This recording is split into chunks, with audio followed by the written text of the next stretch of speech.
Here we go then, back to work. The sun's almost up. Cycle path isn't too icy, which is always a bit sketchy on skinny tyres.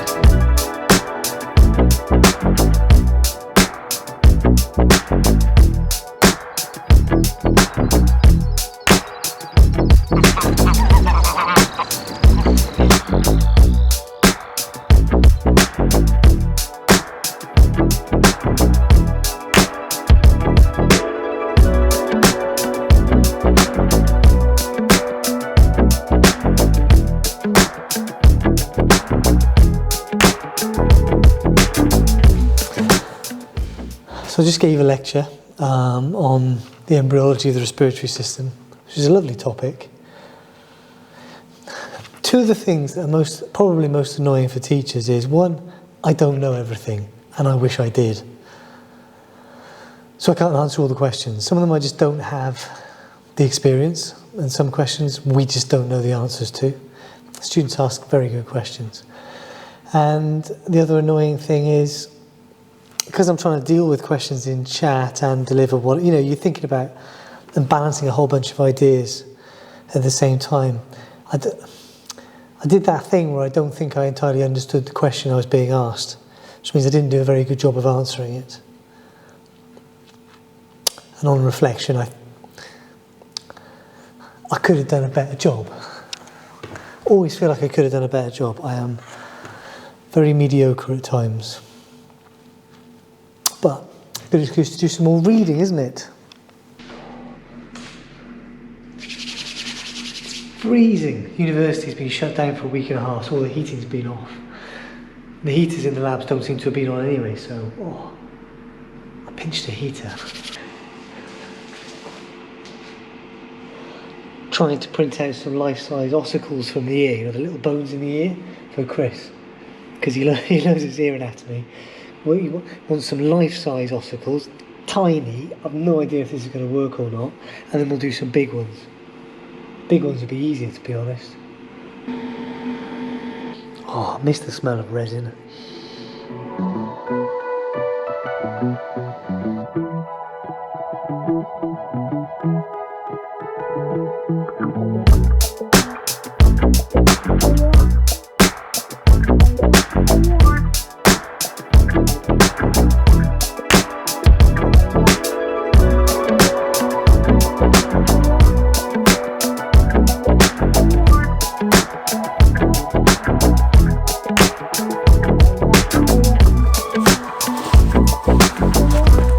New shoes.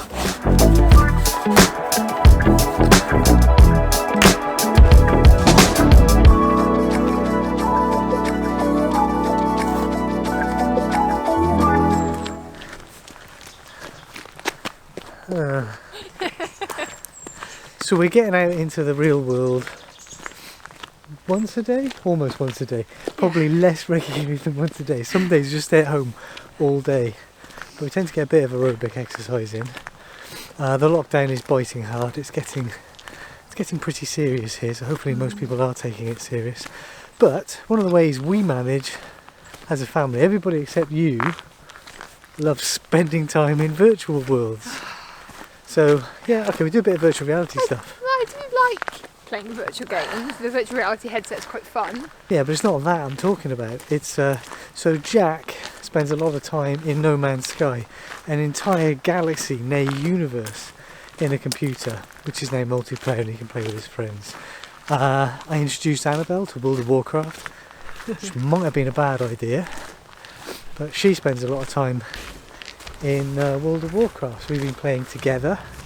She's loving it. It's a very addictive game. I don't think she's been bitten quite as hard as me, but it's great being able to meet up and do tough things together and just do silly things together and find things in the world. And it's about being in the world and exploring in the world and being in a space. I think it's difficult to describe. You really have fun. I've been playing Fallout 76 for the last couple of years and played the Fallout games before that, which is a post-apocalyptic wasteland, which is, again, it's a big space that you can roam around. It's a dangerous place, and you have to survive and explore, but it's a big space and it's the freedom to go anywhere. It's not like the sort of games where you go from A to B. It's an open world game and you can spend time in there, and it's like being outside. It's like a walking simulator at times. Miss Jenny brought us all together, and nothing will take us apart.